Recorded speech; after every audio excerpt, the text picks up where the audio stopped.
He thought it was just another morning on the farm, until his plow struck something no soil should ever hide. At first, he expected an old pipe, a rusted tool, maybe junk buried generations ago. But the metallic echo was too deep, too hollow, too deliberate. Within hours, deputies, agents, and unmarked vehicles flooded his quiet land, sealing off from everyone, including him. What had been buried beneath his fields wasn't scrap or treasure. It was something never meant to be found.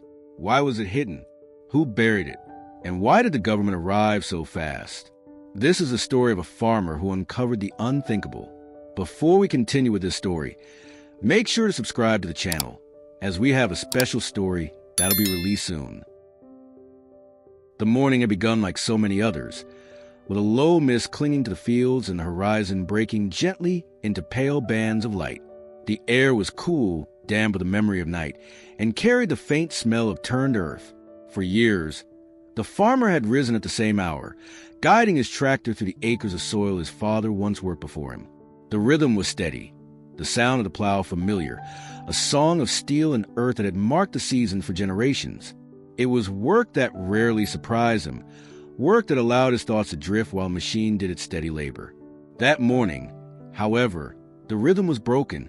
The sharp crack of metal against something unyielding reverberated through the machine, sending a vibration up to the frame and into his bones. He pulled back on the throttle instinctively, frowning at the sudden resistance. Rocks were not unusual, nor were old pieces of machinery that previous owners had abandoned in the soil decades ago. He had uncovered rusted tools, fragments of broken fencing, even the skeletal remains of a wagon wheel. These things were expected on farmland that had been worked for more than a century. But this sound was different. The clang did not fade quickly, as it would if the plow had struck stone. It carried a hollowness, a reverberation that lingered like an echo.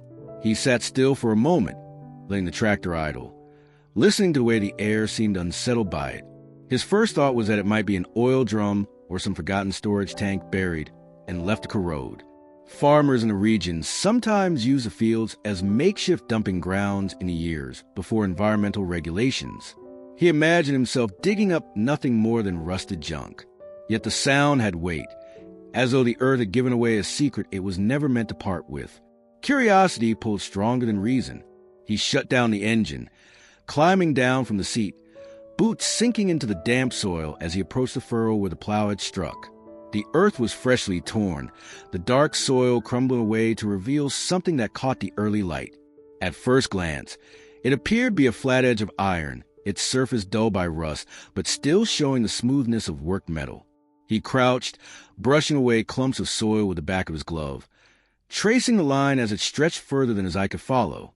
It was larger than any farm implement he had ever seen buried. The plate of metal did not curve like a barrel, nor taper like a tool. It spread outward, level, with no sign of where it ended. He tapped it lightly with his shovel, and again the hollow sound returned, deeper this time, as though there was space beneath. He felt the vibration in his feet, an unnatural resonance in ground that should have been solid. For a moment, he considered leaving it, cover it again with soil, mark it as a patch to avoid, and continue his work. It would be easier to ignore it, to dismiss it as a relic best left buried. Yet something about the way the sound carried through the air unnerved him. It was not the solid assurance of stone, but the muted drum of emptiness. His brow furrowed as he stood, scanning the quiet expanse of his land. The morning birds had fallen silent, as though the field itself were holding its breath. He thought of his father, of stories told at the edge of the field about the war years, when soldiers sometimes used the countryside to hide equipment. Perhaps it was military, something sealed away and forgotten. The thought of unexploded ordnance stirred unease in his chest. But the farmer was a practical man, not given to imagination. Still, his hands felt clumsy as he scraped at the soil, widening the exposed section. Each shovelful revealed more of the same unbroken surface, stretching outward like the roof of something massive. Minutes passed, then nearly an hour, as he worked steadily, following the lines, testing the edges. No matter how far he cleared, the plate did not end. Beneath the layers of dirt lay something crafted, deliberate, reinforced. The size of it defied casual explanation. His breath came heavy with exertion, but also with a growing awareness that whatever he had uncovered was not meant for a farmer's field. He leaned on his shovel, staring at the dull expanse revealed in the weak light of dawn. The plow's blade had only grazed the surface of what lay beneath. How deep did it go? How long had it been here, hidden in the soil he had tended for years? Questions gathered like the clouds forming slowly on the horizon. What had begun as an ordinary morning, as predictable as the turning of the seasons, now carried the faint weight of intrusion, of something ancient or forgotten lying in silence until disturbed. The farmer wiped his brow with the back of his sleeve, soil clinging to the damp fabric. His field was no longer his alone. Somewhere below the earth, something man-made waited, sealed away for reasons he could not yet guess. What the plow had struck was not junk nor stone, but the edge of a story long buried, one that had just begun to reveal itself in the furrows of a quiet morning. The tractor shuddered again as the plow blade caught on the buried object, this time sending a metallic screech across the quiet field. The farmer shut off the engine and sat for a moment in silence, staring at the spot where the soil had split open. There was something unnatural about the sound, as though the earth itself had cried out. He swung down from the tractor, his boots sinking into the turned earth, and walked toward the scar in the soil. The ground was damp, dark, freshly torn apart. In the morning light, a dull glimmer reflected back at him. He crouched low, brushing clumps of dirt aside with his hand.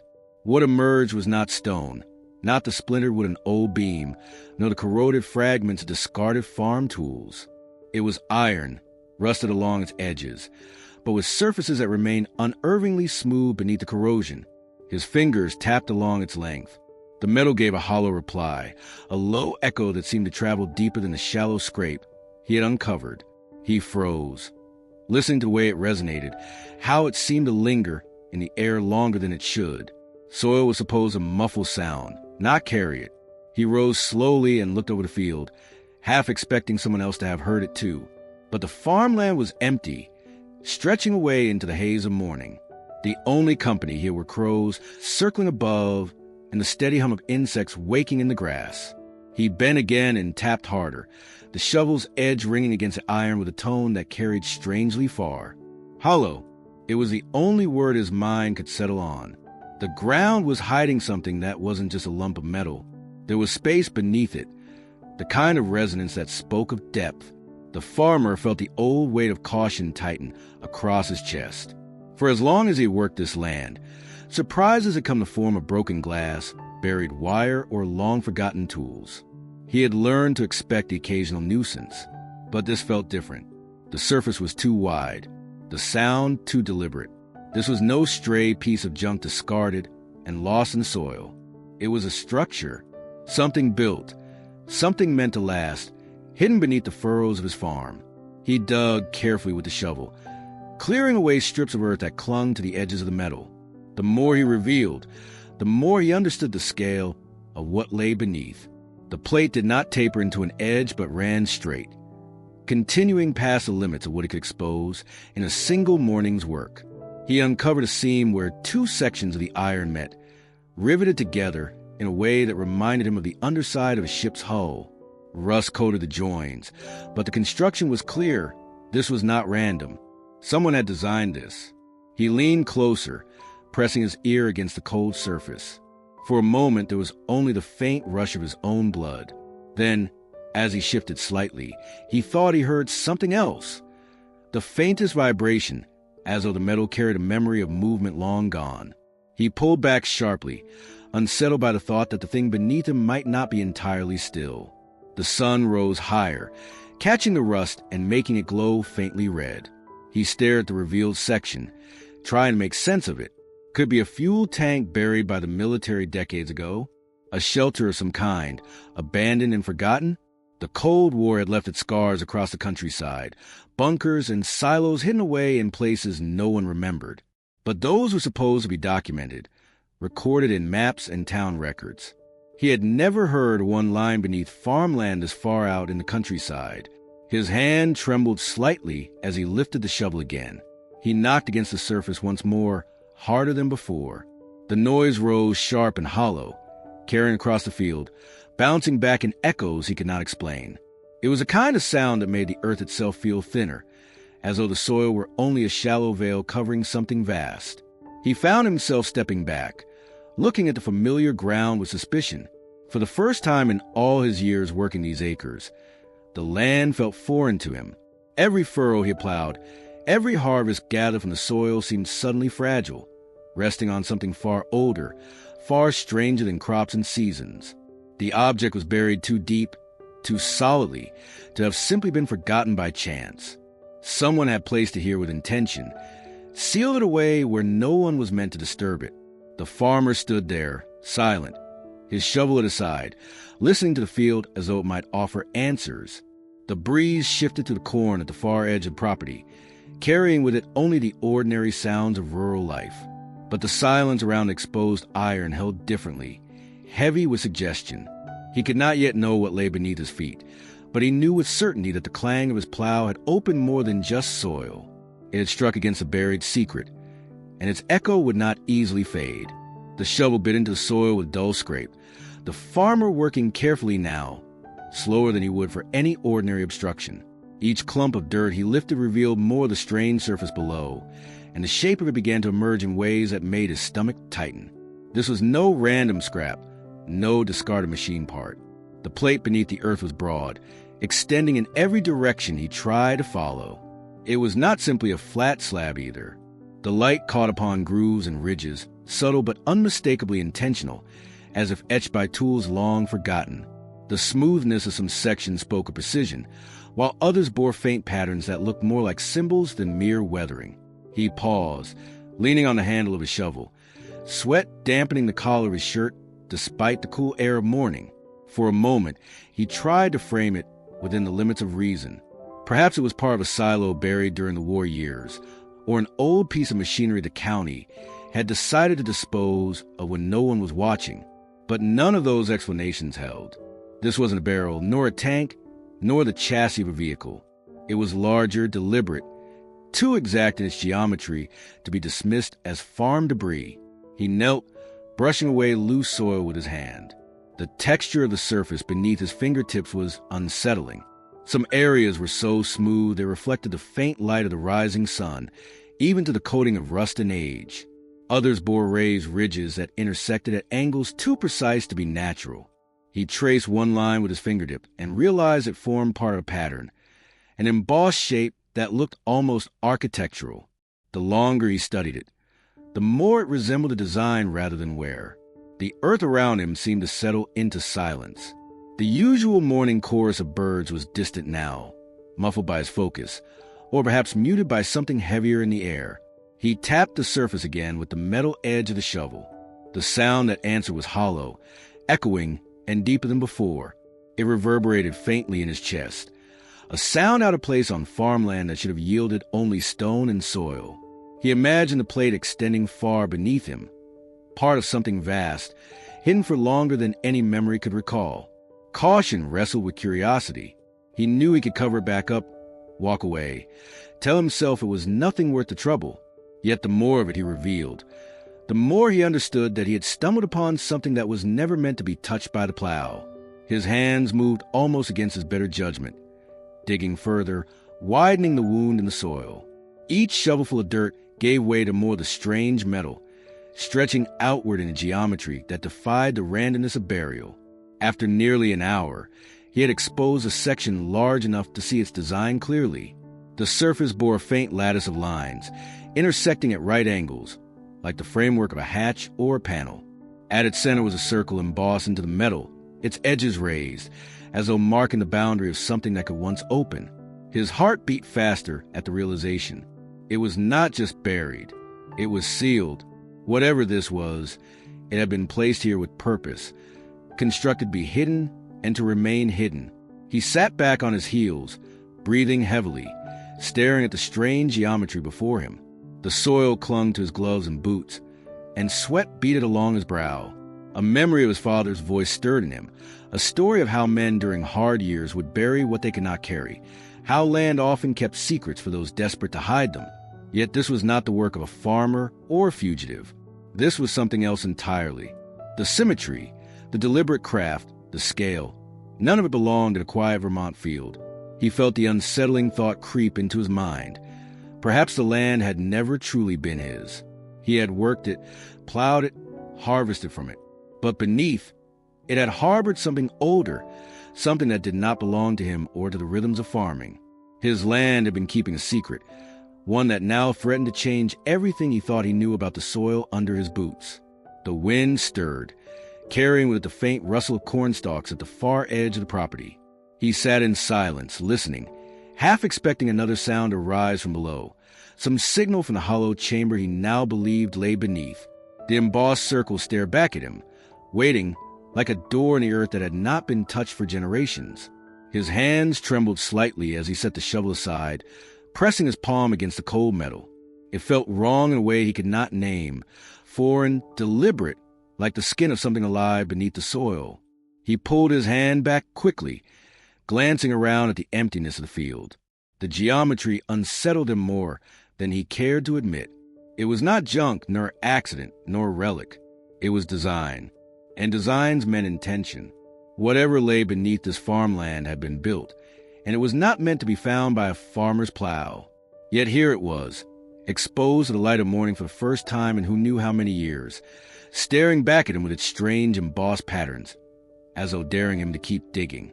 The blade of the shovel rang against the iron again, but this time the sound lingered differently. It wasn't just a clang. It was a vibration that traveled to the ground itself, humming faintly up the shaft of the tool into his hands. He froze, listening to the way the air seemed to catch it, how it echoed as though he had struck a drumhead stretched tight beneath the soil. Hollow, he thought, and the words seemed to settle into his chest like a stone. This wasn't solid earth, hiding a plate of metal. This was a cover. Something vast beneath his boots, a space that had been sealed and left to vanish under decades of harvests. He tapped the shovel again, lighter this time, and the sound answered with the same eerie resonance. It wasn't random. It was deep, carried further than any farmer's junk should carry. His pulse quickened as he shifted, crouching to run his palm along the broad surface. It vibrated faintly beneath his touch, as if holding back a chamber of air. The sensation made his hand recoil. The thought of standing above a hidden hollow in the earth unsettled him more than he could explain. Curiosity overrode fear. He began clearing soil further outward, widening the exposed edges of the metal. Each shovelful revealed more of the same surface, stretching beyond the limits of his effort. He tried to find an end, tracing its boundary, but it did not yield. It ran under the soil in every direction he tested, an endless slab that mocked his attempts to measure it. His field, once familiar and ordinary, suddenly felt strange, transformed into the roof of something he could not yet see. The morning sun climbed higher, throwing a white glare across the ridges of metal. He paused, squinting at patterns he hadn't noticed before. Faint lines scored the surface, intersecting at deliberate angles. He ran his hand across them, realizing they formed seams, the kind that belonged to panels joined together. Rivets dotted the lines, small mounds of rust, still holding firm despite the years. It wasn't a single piece of iron. It was a structure, built piece by piece, fitted together as though it had been engineered to resist time itself. He straightened, brushing dirt from his gloves, and turned in a slow circle, staring across the open farmland. How many years had he worked this soil without ever guessing what lay beneath? Every planting, every harvest, all of it had taken place above a hollow chamber.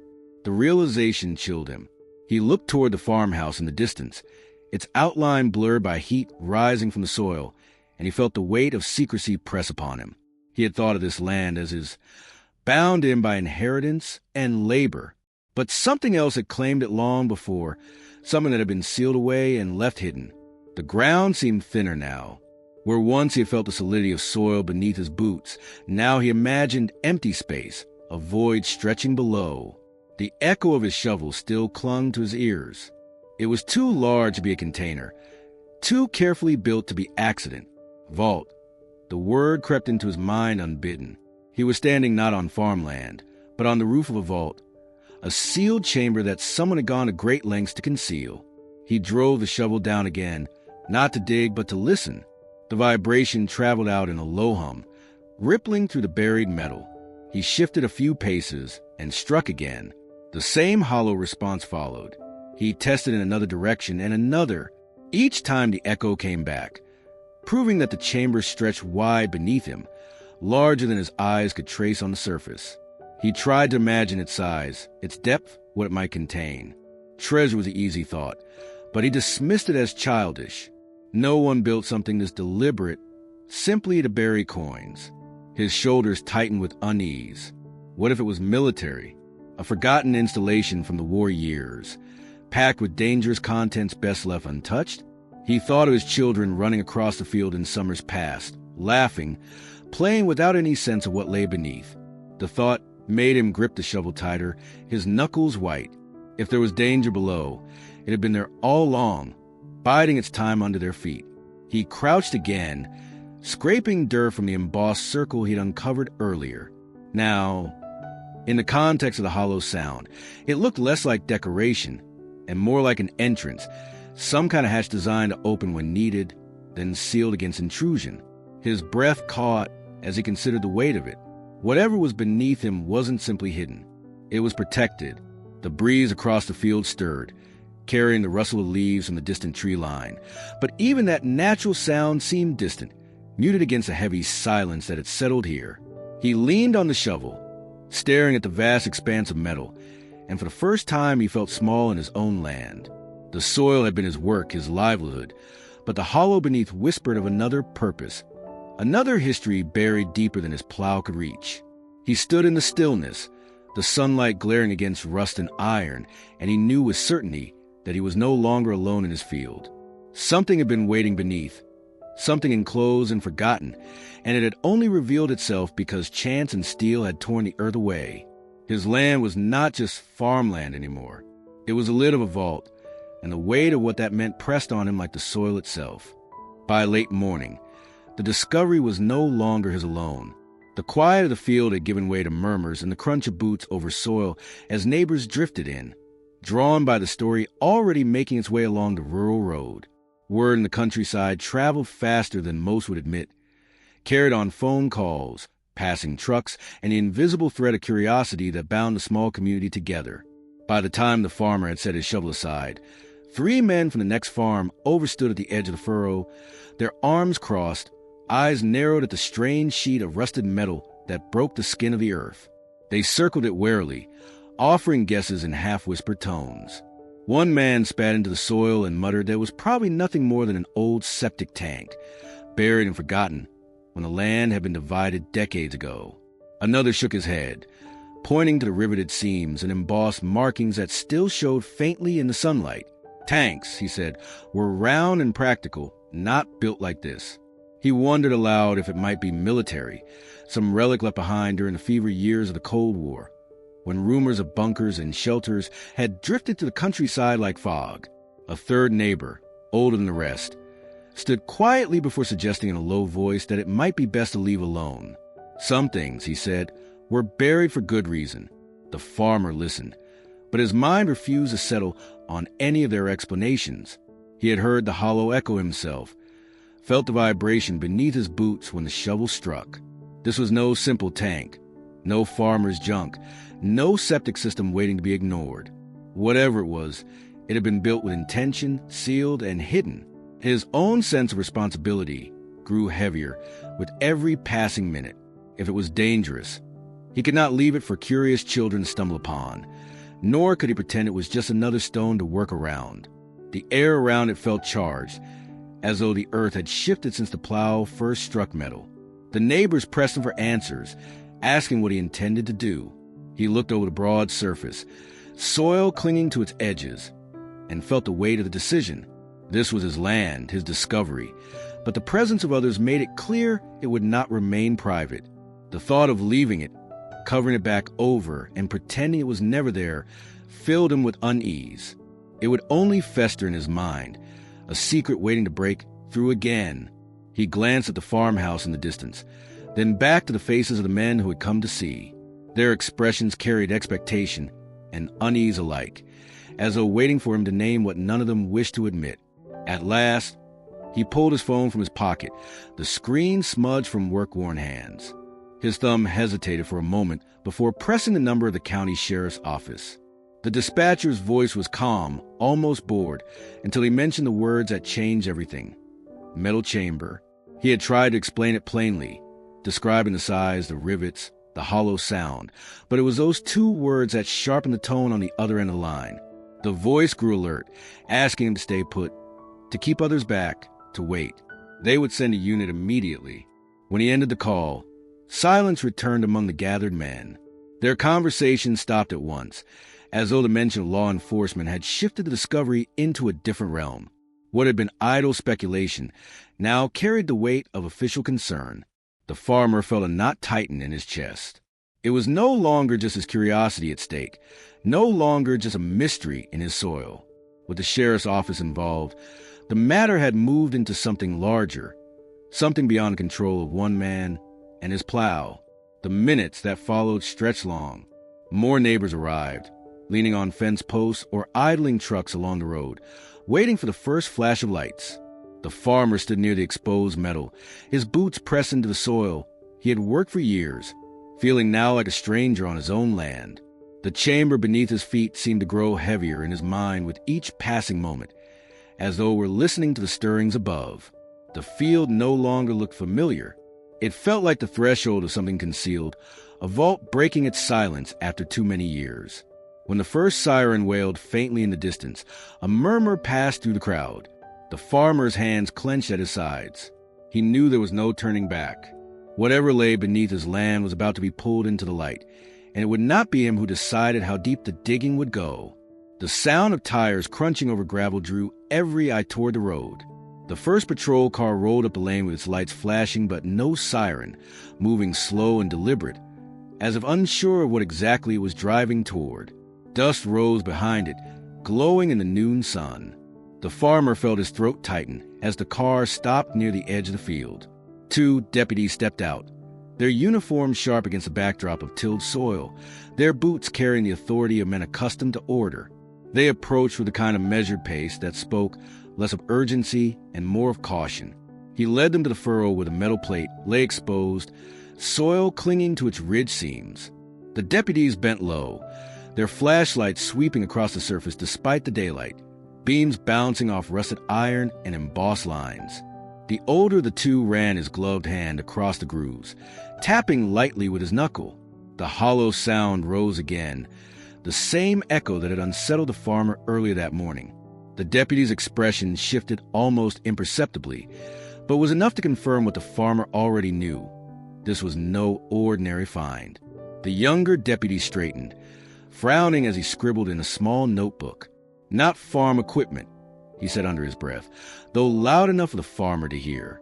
His partner gave no reply, only walked the length of the exposed section, stopping to test the soil with his boot. At last he stepped back, exhaling slowly, then raised his radio.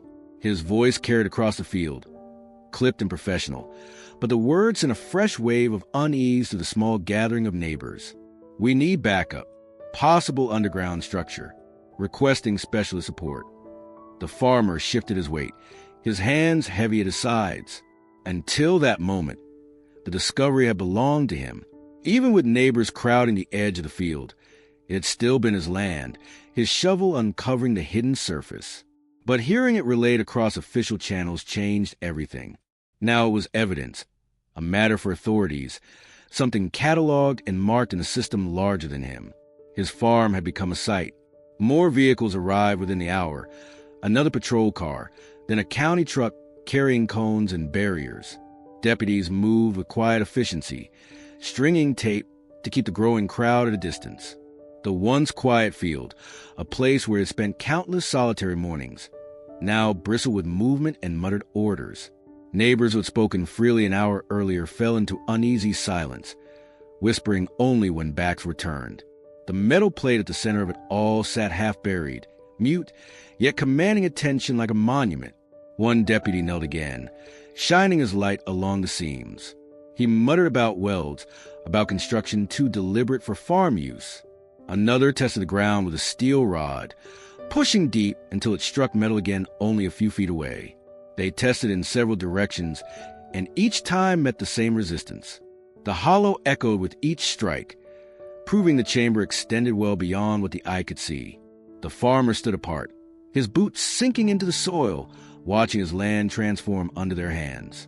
He caught fragments of their conversations, phrases like seal compartment, structural integrity, unknown origin.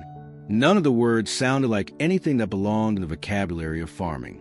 He rubbed the back of his neck, his eyes flicking between the iron surface and the strangers now pacing across the rows he had planted, all of them treating his home as though it were a crime scene. A third vehicle pulled up, this one unmarked, carrying men in plain clothes with heavier equipment. They unloaded cases of tools, long crowbars, and a set of cutting torches that gleamed in the sun. The deputies deferred to them immediately, stepping back as though the matter had passed into more specialized hands. The farmer caught sight of one man's badge clipped to his belt, but the lettering was obscured. Federal, he thought, though no one said it outright. He turned his gaze back to the exposed metal, its surface streaked with dirt and sweat from his earlier digging.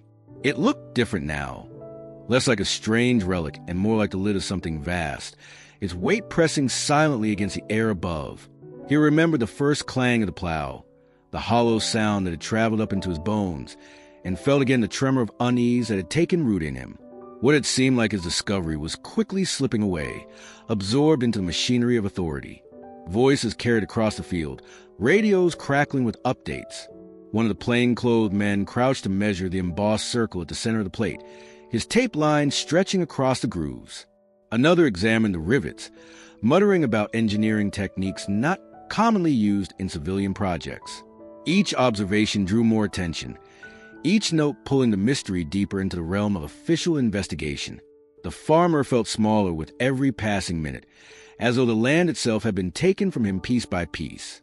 The sky had shifted by the time the first generators were hauled into place, their engines grumbling to life. Floodlights stood ready for nightfall, a sign that this was not to be a brief visit. The farmer stood in the shadow of the machinery, his hands stained with soil, his heart heavy with the knowledge that the quiet field he had known for decades was gone. In its place was something else entirely, an active site, a sealed vault in the earth, and a secret too heavy for one man to hold. By afternoon, the field no longer resembled farmland. Where once rows of soil stretched in quiet lines beneath the late sun, there were now barricades, yellow tape strung tight between metal posts, and a heavy presence of patrol cars parked across the dirt road that led to property. Deputies walked with deliberate steps, marking boundaries with spray paint and driving stakes into the earth, as if the farmer's land had been transformed overnight into a site of investigation. The farmer stood at the margin of it all, watching the rituals and procedures swallow the open space where he had worked alone only that morning. Neighbors who had first gathered out of curiosity were now kept behind a new perimeter, their conversations reduced to murmurs as they leaned against fence posts and pickup trucks. Faces that had once known him well enough to borrow tools or trade harvest tips now regarded him with a mixture of suspicion and awe, as if the ground beneath his boots had shifted into something foreign. He could hear fragments of their whispers drifting on the wind, claims of buried treasure sealed away by early settlers, mutterings about a military cache from the Cold War, even dark warnings of chemical stores meant for use in a war that never came. No two stories matched, but each carried the same current, that something extraordinary had been lying beneath their feet all along. Inside the tape boundary, officials moved with a precision that unsettled him. Measurements were taken, notes jotted into binders, photographs snapped from every angle. The iron surface glinted under the harsh light of flashbulbs, a strange centerpiece in the middle of his furrowed field. He watched as one of the specialists traced the embossed circle with a gloved hand, then signaled to another to bring over a piece of equipment he could not name. Their movements were practiced, as though they had encountered things like this before, though the hushed tones of their conversations betrayed a nervousness that never reached their faces. The farmer felt the shift in authority most keenly when a county official approached him with a clipboard, asking him to sign a document that restricted access to his own land. The language was wrapped in legal phrases: temporary, precautionary, standard protocol. But the meaning was plain, until further notice. The ground he had worked for decades was no longer his to walk freely. He scrawled his name with a hand that felt clumsy, the pen heavy in his grip. When the paper was taken back, He looked out at the field and felt a strange sense of exile, as though the soil itself had been taken from him. The town's quiet rhythm was already unraveling. By late afternoon, the farmer's phone buzzed with messages from people he had not spoken to in years.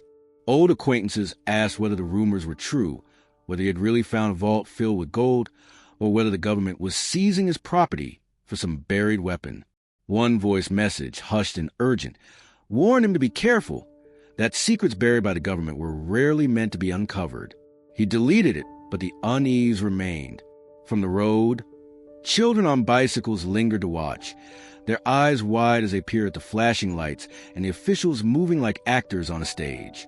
Parents called them back, their voices sharp with a fear they pretended was impatience. The farmer saw the way the story was already spreading, seeping into the fabric of the town. The chamber in his field had already become larger than itself, transformed into a vessel for every suspicion, every buried rumor of the past. As the sun began to dip toward the horizon, portable floodlights were erected, their harsh beams ready to banish the night. The farmer watched in silence, his boots pressed in the soil he could no longer claim as his own. He had thought his discovery would remain small, perhaps even dismissed as scrap. Instead, it had become a matter for uniforms and boundaries, whispers and speculation. The chamber had shifted from curiosity to spectacle, and with every rumor that spread through the town, it gained a weight that pressed heavier on his shoulders. The barriers stood firm. The tape fluttered in the evening wind, and the field that had once been ordinary now bore the mark of secrecy. Whatever the truth beneath the soil, it was clear that none of the explanations offered by neighbors or whispered by townsfolk would suffice. The chamber was something else, something deeper, something neither treasure nor scrap could fully describe. The farmer felt in his chest as he watched the officials pack up their notes of night, leaving the field under guard. His land was no longer his own, and the story of what lay beneath it had already escaped beyond the boundaries of tape and roadblocks, carried by the voices of those who could only guess. Floodlights bathed the field in a pale, relentless glow that erased the night. The farmer stood at the perimeter, his breath visible in the cooling air, watching the officials orchestrate their work with a grim seriousness that only deepened his unease. Trucks had arrived carrying welding equipment, torches, and heavy cases of tools that clanked like iron bones when lifted onto the ground. A small crowd of neighbors still lingered beyond the cordon, their faces dim shapes in the half-light, drawn by the same gravity that held him there, the need to see what the earth had been keeping from them. Two men in thick jackets and visors crouched by the exposed surface, setting their gear with practiced hands. The steel plate looked even more unnatural under the artificial light, its seams defined, its edges too deliberate to be mistaken for debris. The farmer could see faint engravings where rust had failed to eat fully through, patterns that looked less like damage and more like symbols etched by design. No one commented on them, yet every official who passed by let their eyes linger on those marks a moment too long. When the welding began, the silence of the field shattered. The hiss of the torch struck first, a violent sound that drowned out even the insects of the night. Sparks cascaded outward in showers, bright orange against the dark soil, scattering into the cold air before vanishing into smoke. The men worked slowly, tracing a glowing path into the steel, the edges curling back with each pass as though the chamber resisted their intrusion. The farmer's chest tightened with every burst of light. It was his land, yet it felt as though he had no right to stop them, no power to claim it as his. The process dragged on. Each time the torch cut deeper, it revealed not weakness but another line of resistance. What looked at first like a single sheet of steel was revealed as something far more complex. Beneath the first layer was another, riveted tightly into place, its surface darker, smoother, as if it had been preserved intentionally against time. The welders paused to adjust their tools, muttering to each other in tones that carried both irritation and unease. The farmer overheard one of them remark that this wasn't a tank, nor was it anything as simple as a container. This was construction, deliberate, reinforced, layer like armor. The deputies kept the perimeter tight as the cutting went on, pacing along the tape as though expecting someone to breach it. The crowd beyond the barriers grew restless, their whispers sharpening into questions that carried over fields. Why would anyone bury something like this? Who had gone to such lengths to ensure it would remain hidden? The farmer caught fragments of speculation, one man insisting it was a vault for stolen gold, another swearing it must be a burial chamber for something not meant to be disturbed. The farmer himself felt none of these explanations settle. All he knew was that the deeper the sparks cut, the further from ordinary life this discovery became. By the time the welders carved a rectangular outline wide enough for access, the ground around the chamber was littered with slag and ash, the smell of scorched metal hanging thick in the air. The cut piece did not fall inward as expected. It clung, bolted from the other side, as though the designers had anticipated intrusion and planned against it. Tools were brought in to pry, hammers striking the glowing seam with dull, stubborn thuds. Every strike rang hollow, echoing into the ground like a warning from beneath. When at last a portion gave way, peeling back just enough to glimpse the next layer, the field seemed to grow still. Beneath the cut surface lay not empty soil, not rotted wood or crumbling stone, but another plate, riveted tighter, reinforced with a grid of metal beams that crossed like the bars of a gate. The welders stepped back, exchanging glances they did not put into words. It was clear this structure had not been thrown together and abandoned. It had been engineered to endure, constructed with the singular purpose of never being opened.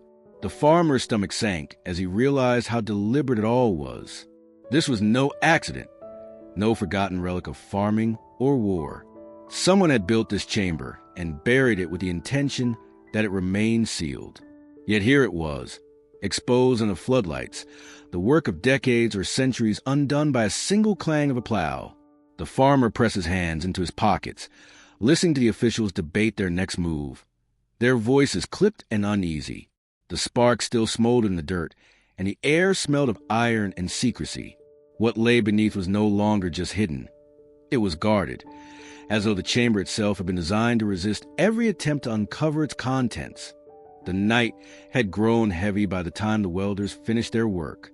The field was lit like a construction site, floodlights throwing stark shadows across the ground where tractors once moved in slow and steady lines. The cut in the steel groaned as tools pried it loose, each bolt snapping with a reluctant echo that carried across the silent crowd gathered beyond the barricades. The farmer stood close enough to see the sheen of sweat on the workers' brows, though the evening air had turned cool. It was a struggle that seemed to resist completion, as though the structure itself resented being forced open. Then, with a final crack and a vibration that seemed to move through the soil, a section of the reinforced plate gave way. The slab shifted, sagged, and fell back into the earth with a dull, thunderous sound.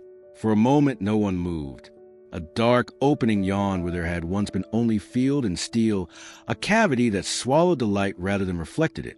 The farmer instinctively stepped back, his boot pressing into damp soil, as though distance might shield him from what had just been unsealed. The first breath of air that escaped was unsettling. It rose slow and invisible, carrying a scent that turned stomachs. The smell was not rot nor the damp of soil, but something metallic and ancient, like the air trapped inside an unused well or the iron tang of a long-forgotten cellar. Deputies covered their mouths. One of the welders cursed under his breath, muttering that whatever was down there hadn't been touched in longer than anyone alive. The odor seemed to cling to clothes and skin, an almost chemical reminder that what they were dealing with was not part of the ordinary world above. Officials moved quickly to test the air. Small devices were lowered on wires, blinking with green lights as they sampled for gases. The results came back after tense minutes, showing no immediate danger, though the deputies exchanged glances that betrayed their doubt. The farmer could tell from their hesitation that the decision to proceed carried weight, yet none of them wanted to be the one to call it off. Curiosity had already rooted itself deeper than caution. Ropes were set, and portable floodlights were shifted toward the opening. A deputy leaned over with a flashlight, angling the beam into the cavity. At first the light was swallowed, falling into blackness without reflection. Then the beam caught edges, shapes that seemed too clean to be natural. What appeared was not an empty pit, but stone walls fitted tightly, lined with riveted metal braces that gleamed faintly through decades of dust. More than that, the angle of the light revealed a narrow staircase, descending in measured steps into a darkness that felt as deliberate as the steel above. The farmer's heart thudded as he watched the discovery unfold. This was no random burial, no forgotten dump of scrap. It was a constructed space, deliberate and planned. The stairs themselves bore the wear of age, edges dulled, surfaces darkened, but they were intact, waiting as a preserve for this very moment. The realization struck the crowd beyond the barricade as well. He could hear the wave of murmurs ripple outward, voices rising with a mixture of fear and fascination. Deputies secure a harness and clip the light to its line, lowering it deeper.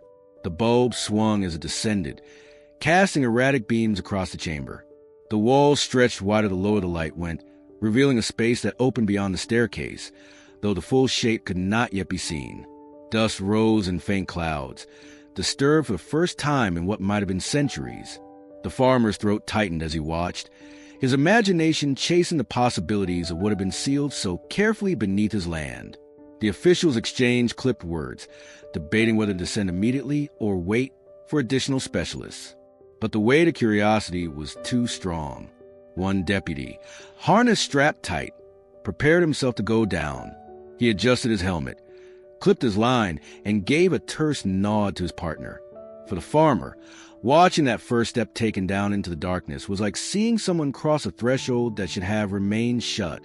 The stairs swallowed the man quickly, his flashlight beam jittering along the walls until it vanished deeper into the chamber. The silence that followed was almost unbearable. Every ear strained for the deputy's voice, every eye fixed on the dark opening that had so suddenly redefined the land. The farmer stood rooted in place, torn between wanting to know and wishing he had never struck metal at all. The air still carried that strange metallic tang, sharp and unsettling, and he could not shake the sense that by opening the vault, they had invited something into the world that had been meant to remain hidden. When the deputy's voice finally echoed up from below, steady, calm, but edged with disbelief, it was enough to silence every whisper in the crowd. "There are stairs," he called, "and it keeps going." The farmer closed his eyes, the words ringing in his ears. His quiet field had been a place of work, of routine, of soil and seed. Now it was a gateway. What lay beneath, he could not yet know, but he already understood that nothing about his land, his life, or his town would ever be the same again. The deputy's boots echoed faintly as he descended, each step disappearing into stale air. His flashlight beam cut across surfaces that seemed strangely intact, too precise and purposeful for something left of time. When he reached the bottom, his voice carried upward, calling for more lights. Soon, additional lanterns and flood lamps were lowered through the opening, and the chamber below was bathed in a harsh glow that revealed its shape.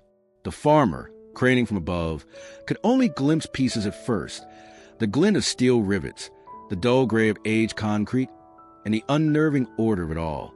When more deputies and inspectors joined him, the picture sharpened. The walls were not simple stone nor rough earth. They were lined with riveted steel beams that ran in clean, uninterrupted lines. Each seemed reinforced with bolts still intact. Concrete had been poured around them, sealing the walls into a rigid frame, like the skeleton of some vast industrial project. Dust clung to the surfaces in thick layers, yet the structure itself showed little decay. It was not the crumbling ruin one might expect of something abandoned underground. It looked as if it had been made to last forever. The farmer leaned against the edge of the opening, his face pale. He had lived on this land his whole life. He had walked it, plowed it, planted it season after season. There had never been so much as a whisper about a construction site here. No memory in family stories, no mention in county history. His grandfather had worked the same fields, his father after him. They spoke of weather, of soil, of harvest, but never of hidden chambers or steel vaults beneath the earth. One of the officials moved closer to walls, running a gloved hand over the rivets. He muttered that the engineering resembled mid-20th century methods, the kind used during wartime when speed and durability were paramount. The farmer heard the words repeated among the deputies: war project, bunker, military. Yet, when a call was placed to county records, nothing surfaced. No permits, no maps, no sign that any government body had approved or carried out such work in this rural stretch of farmland. The discovery began to weigh heavier the longer they stood inside. The farmer followed when allowed, stepping carefully down the stair into the chamber. The air was dense, the smell of metal stronger below. He felt swallowed by the space, dwarfed by the immensity of the walls. Strange markings appeared in places where the dust had been disturbed. Stenciled numbers, faded letters, perhaps identification codes, though no one present could interpret them clearly. Some were worn nearly invisible, yet their presence suggested organization, as if this place had once been part of a catalog system. The deputies whispered among themselves, voices echoing against the steel. If this was a bunker, why here, in a quiet farming region miles from any military base or strategic hub? Why hide it so thoroughly so that no record remained?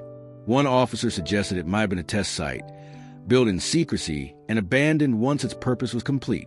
Another doubted, noting the size and the investment it must have taken to create such reinforced construction. Nothing about it felt temporary. The farmer touched the wall himself, the steel cool and solid beneath his hand. He thought of the decades of seasons that had come and gone above it, of storms and droughts, of families who had worked the same land unaware of the hidden structure pressing up from below. His stomach turned with unease. Whatever its origin, this place had been built to endure, sealed not to decay but to wait. Engineers from the sheriff's office marked out dimensions, finding that the chamber extended beyond what had first been visible. Passageways appeared to branch off, each lined with the same meticulous beams and concrete. The design was intentional, not random excavation. It was as though a network had been carved below the farm, concealed so completely that time itself had forgotten it. The farmer stood in silence, his shovel still resting against the opening above. Hours earlier, it had been a day like any other, his thoughts on crops, on weather, on the rhythm of life he understood. Now he found himself staring at a space that denied everything he knew about his land. He had uncovered something that was never meant to be unearthed, something absent from history, but real underfoot. Officials exchanged tense looks. The structure wasn't supposed to exist, yet here it was, undeniable and solid. Every rivet, every line of concrete told of deliberate human hands, yet the absence of records made it an enigma. The farmer realized, as the hum of generators filled the chamber, that his land had become a boundary between the known and the hidden, and that by striking his plow against steel, he had torn open a secret meant to stay buried. A deputy's flashlight passed slowly across the wall, catching on a faded shape barely visible beneath layers of dust. At first it looked like nothing more than a smudge, but as the beam lingered, stenciled lettering emerged, block letters in dull black paint, eroded by time. A silence fell over the group as the farmer stepped closer, his brow furrowed. The letters formed a string of numbers in a single word, fragmented by corrosion, but still legible enough to be read aloud. It was not the name of a manufacturer or any company mark. It looked official, military in its bluntness, the kind of code one might expect to see stamped on government property. More light beams cut through the chamber, sweeping along the steel panels. One after another, faint markings appeared, serial codes etched into the metal, stencil warnings in English but cryptic in meaning. Some were no more than faded arrows pointing downward. Others spelled out short words like caution or authorized only. The pain had bled into the pores of the steel, giving the impression of ghosts speaking through the walls. The deputies exchanged looks that betrayed unease. They were no longer speculating. This was military, or at least built to look like it. Then, near a corner where dust had gathered thick as a carpet, one officer's boot struck something hollow. He bent down, brushing away layers of grit, until a small steel container appeared, rectangular and sealed at the seams with a once bright waterproofing resin, now cracked and brittle. The container was pried open with careful effort, the sound of metal against metal sharp in the enclosed space.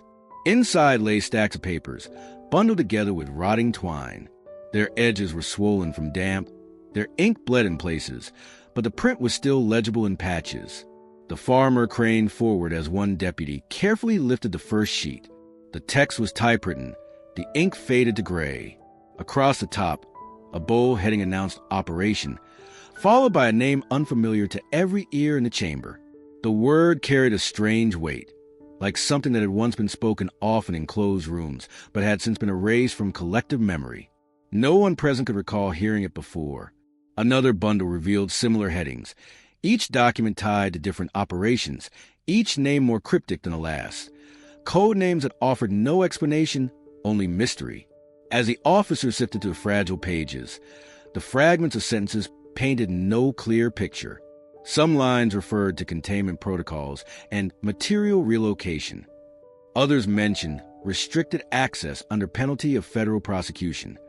But many words had dissolved with time, leaving behind gaps that only deepened the uncertainty. The farmer, gripping his cap tightly in his hands, felt the weight of history pressing down on the chamber. He knew now that his plow had struck not junk, not some abandoned farm relic, but a sealed vault meant to hold secrets far beyond his comprehension. The chill in the air seemed sharper as one of the deputies lifted his radio, his voice unsteady but deliberate as he requested immediate federal assistance. His words echoed up through the opening, crisp against the crackle of static. Unidentified military construction, documents referencing classified operations, request federal response. The farmer caught his breath. Until that moment, it had been a strange local discovery, something the sheriff's office might puzzle over. Now, with those words, it had crossed a threshold into something far larger. The response came quickly, terse and direct. Federal units were en route. The deputies exchanged wary glances, their faces tight. They had expected to handle a mystery, perhaps even a danger, but not to be standing in a space where forgotten operations had once left their marks. The documents were gathered into protective bags, sealed and labeled for transport. The container itself was set aside with equal care, as though it might still carry hazards unseen. The farmer stepped back, feeling as though the ground beneath him had shifted in more ways than one. His land no longer belonged entirely to him. The rows he had plowed year after year seemed fragile compared to the steel plates and stamped codes hidden below. He thought of his father, his grandfather, men who had worked these fields believing they knew every inch of soil. Yet here was proof that something else had lain beneath them, deliberately hidden, operating in silence while their lives went on above. The officials spoke in hushed tones now, careful not to let words carry too far. They avoided speculation in front of the farmer, though he could sense their apprehension. It wasn't just the existence of the structure, it was the nature of what they had found. The faded warnings, the serial codes, the names of operations no one recognized. Each scrap of evidence whispered a forgotten project, one buried so deeply it had escaped even rumor. In the stale chamber air, time seemed suspended. The farmer stared at the walls, his shovel long forgotten above ground, and felt an unease he could not shake. The clang that had halted his plow hours earlier now seemed like a fracture in the surface of history itself, a sound that cracked open not just metal, but a silence maintained for generations. And as the radio crackled again, confirming that federal vehicles were minutes away, he realized his life had become tied to something he never asked to uncover, something that bore markings of authority, secrecy, and power far beyond his farm. He stood just outside the barrier of tape strung across the dirt road, his boots pressed into the soil he had walked across nearly every day of his life. The farmer kept his cap in his hands, turning it unconsciously as if the worn fabric could anchor him to something familiar. Beyond the tape, men in plain suits spoke into radios, their voices clipped, efficient, and wholly uninterested in the rhythms of his farm. He had thought of this land as his own, a piece of ground earned and tended by the callous work of his hands. Now it felt like it belonged to someone else entirely, taken over not by buyers or neighbors, but by the cold weight of official authority. An agent approached with a clipboard, his steps quick and unhesitant, as though he had crossed into the farmer's life to gather only what could be written down in boxes and lines. Questions came one after another. How long had he worked the land? Who owned it before? Did he recall anything unusual in the soil, any sinkholes, vibrations, or sounds? The farmer answered carefully, though he had little to give. He had been born on this farm, inherited it from his father, and his father from his grandfather. They had plowed these fields season after season, rotating crops, fixing broken machinery, walking the same rows under both sun and storm. Never once had they thought the earth hid something beyond stones and roots. The agent scribbled notes, glancing up only to push further. Did the farmer know if the government had ever used the land for wartime purposes? Was there a history of military presence in the area? Had he uncovered any odd debris before? The farmer shook his head, a slow, uncertain movement, as if the very suggestion unsettled him. His family had spoken often of bad harvest years, of floods and droughts, of neighbors moving away when times turned hard. But no stories had ever been told about soldiers digging vaults or engineers laying steel beneath the soil. It seemed absurd, and yet here it was, undeniable, rising from the earth like a wound split open. The farmer's voice faltered when they asked him to recall deeds and transfers. He had papers, yes, stored in a metal box at home, documents showing the property passed from his father to him when the old man grew too frail to drive a tractor. But before that, he admitted he did not know much beyond family word of mouth. His grandfather had bought the land from another farmer, though the name escaped him now. The agent wrote the admission down quickly. No pause, no sense that ignorance was natural after decades. The farmer felt small beneath the weight of the questions, as though his knowledge of his own land was somehow insufficient. When another agent asked him to describe the sound that had started all of this, he tried. He spoke with a metallic clang, the way it jarred the machine, the strange hollow echo that it carried through the ground. He gestured toward the plow, still part where it had stopped, as if the tool itself could testify. His words felt simple, inadequate to the strangeness of what had followed. They nodded without expression, their pens scratching as if recording testimony in some trial. He realized uncomfortably that he was being treated less like the man who discovered the chamber and more like a potential witness. Or worse, a suspect in something he did not understand. Behind him, more vehicles arrived, unmarked but official in every detail. The dirt road filled with the sound of engines and the crunch of tires. Neighbors who had gathered earlier were now kept at distance, their curiosity sharpened into gossip by the sight of uniforms and federal seals. The farmer felt their eyes on him, heard fragments of their whispers. Some believed he had known all along. Others muttered about treasure, about secrets passed down through families. He wanted to shout that he knew nothing, that he was as bewildered as anyone, but the agents around him had already claimed the air. One paused to reassure him, though the words fell hollow. They said it was routine, that he had done the right thing by calling the sheriff, that his cooperation was appreciated. But when he asked what they intended to do, what the chamber was, and why it was beneath his land, the replies turned vague. It was an ongoing matter, they said. They were not at liberty to disclose. He should remain patient and trust the process. The farmer swallowed his frustration, the bitter taste of helplessness catching in his throat. Trusting the process meant giving up any claim to knowing what was happening on soil that had once been his livelihood. As the days stretched on, he stood watching men and women he had never met walk across his fields, marking maps, photographing the ground, hauling away boxes sealed with evidence tape. The rows he had tended with care were now interrupted by the footprints of strangers. He realized that, for now, he was no longer a farmer in his own field, but a bystander to an investigation. His life, rooted in the predictable cycles of planting and harvest, had been broken open just as surely as the steel beneath the soil. The reluctant weight pressed on him. He had not asked for this discovery, yet it claimed his land, his time, and perhaps even his future. By late afternoon, the gravel road leading to the farm no longer resembled a country lane, but a narrow artery clogged with government vehicles. Black sedans with tinted windows slid in one after another, followed by vans with reinforced bumpers, then heavy trucks carrying crates marked only with numbers and stencil warnings. Their engines rumbled against the quiet hills until familiar sounds of wind in the corn and sparrows in the hedgerow seemed to vanish altogether. The farmer stood with his arms folded, watching as men in dark suits climbed out, their shoes unsuited from mud, but their stride unbothered, as though they had rehearsed walking into someone else's life. Behind them came others, not dressed like lawmen, but carrying instruments and cases that clicked and whirred when opened. He caught glimpses of metal rods, geophones, scanning devices with blinking screens, and rolls of measuring tape pulled taut across his land. Their conversations were clipped and coded, full of technical terms that left the listening neighbors even more confused.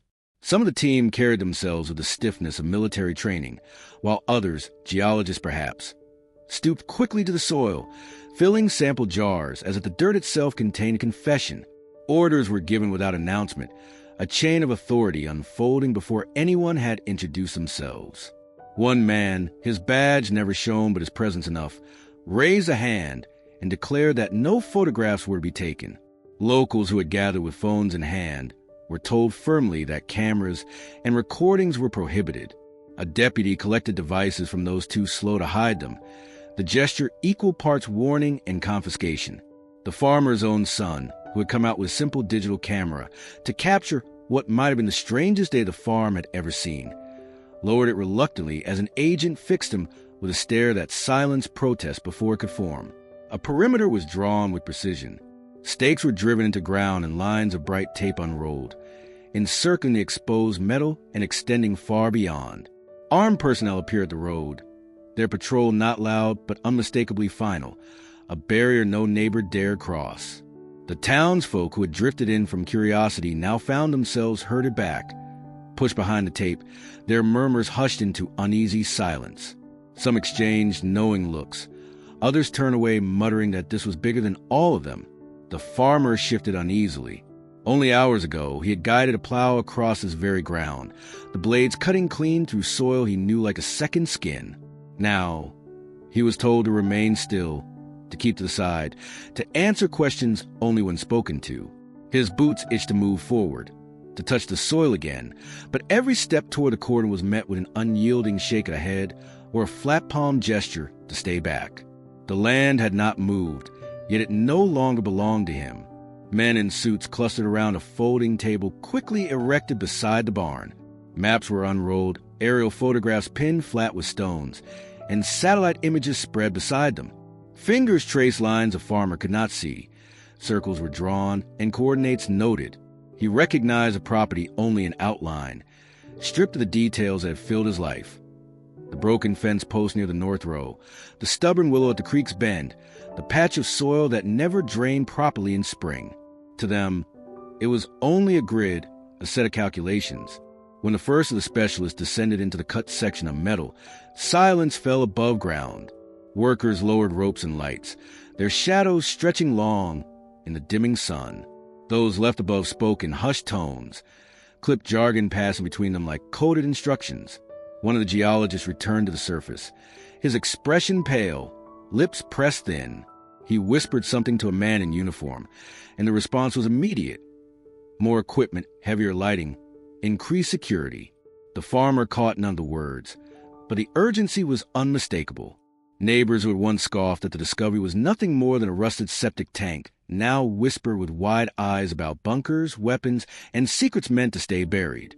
The farmer listened without answering, his gaze fixed on the scar his plow had opened. He remembered the jolt through machinery, the hollow clang, the unsettled echo that had begun all this. It seemed impossible that such a sound could transform his land so completely. Yet here he stood, a bystander on ground he had once commanded. By evening, the field glowed under harsh artificial lights, tall poles erected to banish the night. Generators throbbed, sending a constant vibration through the ground, masking the familiar sounds of crickets and owls. To the farmer, the transformation was unbearable. What had been a sanctuary of routine and labor now pulsed with the rhythm of strangers. The soil had not betrayed him, yet it no longer yielded to his care. It had been claimed, seized not with deeds or signatures, but with tape, light, and the quiet, absolute authority of men who arrived in unmarked cars. As he stood there, watching them swarm the place, he realized the truth settling heavier with each passing hour. His farm was no longer a farm, and he was no longer its master. It had become a site, a case, a classified zone, and he, the man who had turned the first clod of soil over it, had become little more than an intruder on his own land. The light cut through the stale darkness and beams, catching on metal that had not seen air in generations. Dust hung in the chamber like slow-moving smoke, disturbed only by the boots of those descending into it. What they found was not a simple hollow beneath the ground, but a bunker crafted with precision, its walls clad in steel plating, its corners reinforced with concrete that had aged but not crumbled. The silence within was oppressive, the kind that pressed into ears and forced men to whisper as though the very air demanded caution. At first, they saw rows of stacked crates, the wood warped by time but still intact, bound with rusted metal bands. Each carried stenciled markings in faded paint, numbers, codes, and symbols no one recognized. Some bore military insignias, others carried nothing more than black X's, as if their purpose was never meant to be known. A crowbar was brought down, prying one open with groans of protest, and inside lay parts of machinery, coiled wires, and steel components whose function no one could immediately name. It was not farm equipment, nor any household tool. These were pieces of something larger, carefully stored, cataloged, and then entombed. Against one wall stood machines half-shrouded in tarps. Their outlines suggested engines, turbines perhaps, or devices built for testing. When one cover was pulled away, a dull metallic structure emerged, mounted with gauges and dials in an arrangement no farmer could have imagined. The panel bore instructions in terse, technical language, yet some words were smeared, as if deliberately obscured before the bunker was sealed. The men examined it without speaking, their faces betraying confusion mixed with unease. This was no ordinary storage. And then there were the containers that no one dared touch. Heavy steel trunks, their lids bolted and their edges sealed with layers of wax and lead. These bore not only serial codes, but warnings still legible after all this time. Phrases like "do not tamper" and "authorized access only" stood stark against the corroded metal. One carried a red stripe across its center, peeling but still sharp enough to give pause. The specialist circled them cautiously, muttering about the risks of moving or opening them without proper precautions. Some speculated they might hold weapons, experimental devices, or substances long since banned. Others simply shook their heads, unwilling to voice guesses at all. The farmer, standing at the lip of the opening, strained to catch every word but understood little of what was being said. What he did know was clear enough. His land had been sitting atop something far larger than him, a hidden remnant of an age when fear drove men to build in secret, a Cold War bunker. The officials called it, though none could explain why there was no record, no map, no whisper of its existence in any archive. The farmer thought of the years he had plowed over this ground, the harvest taken from soil that had been hiding a vault of iron and shadow just beneath. The question spread like cracks in glass. Why here, in the quiet middle of farmland? Why buried so deep and sealed so thoroughly? Why left behind, abandoned without trace? Some suggested it had been a fallback site, a cache for weapons that might never be needed but were too dangerous to destroy. Others wondered if it had been forgotten deliberately, erased from records to keep its contents beyond reach. Each theory only bred more unease. The crates yielded more as the night wore on. Boxes of documents sealed in plastic sleeves, pages blurred by moisture but still legible in fragments. They referenced projects by code names unfamiliar to even the federal agents now in charge. Graphs, diagrams, and list equipment appeared, but none complete enough to tell the full story. It was as though someone had carefully packed away parts of a puzzle, leaving just enough to taunt whoever might stumble upon it decades later. The specialists grew more cautious the deeper they went. Radiation meters clicked faintly in corners, though never strongly enough to cause evacuation. Chemical sniffers were waved near the crates, their screens glowing with data, while men in protective suits marked certain items with tags and numbers. Each discovery seemed to widen the scope of the mystery rather than narrow it. Nothing pointed to a singular purpose, only to the fact that the bunker was designed with intention and secrecy. Above ground, the town buzzed with rumors that shifted by the hour. Some spoke of nuclear warheads hidden in their backyard, others of stolen gold, secret archives, or evidence of crimes too great to ever be confessed. The farmer, however, felt no triumph in the attention. Where others saw intrigue, he saw the loss of his peace, the transformation of his land into something no longer his own. The official line offered to him was sterile. The chamber was a Cold War era facility, its presence classified, its discovery inconvenient but contained. Yet even the agent speaking the words avoided his eyes, as though they themselves did not believe the simplicity of what they claimed. There was more down there than they could yet explain, and every locked container, every sealed trunk, seemed to whisper dangers deliberately buried and forgotten. And in that silence, beneath the weight of soil and secrecy, the unanswered questions multiplied. Why here? Why now? And why had it been left to a farmer's plow to break the earth and release it once more? The days that followed blurred together for the farmer. His fields, once the most ordinary patch of land in the county, now carried the attention of men who spoke in clipped tones and carried folders stamped with seals he did not recognize. He could no longer cross the dirt road without encountering a checkpoint, no longer walk to the far edge of his property without seeing floodlights cutting across the night. The farm, which had been quiet for decades, seemed less like home and more like a battlefield in which he was no more than a bystander. It was on the fourth morning after the Chamber's discovery that whispers reached town. A reporter from a neighboring county claimed to have intercepted an internal memo, one referencing the site by coordinates alone. The language was technical, but what caught attention was a project name, something that had been marked in government archives as declassified years earlier, but only in fragments. Those fragments suggested programs conceived in the height of the Cold War, operations that even now remain clouded in ambiguity. What linked them to the farmer's field was not made clear, but the connection was enough to ignite speculation. By evening, the farmer found his phone ringing with calls he did not want. Journalists pressed him for details, some offering money for photographs. Others threatened to show up uninvited if he did not speak.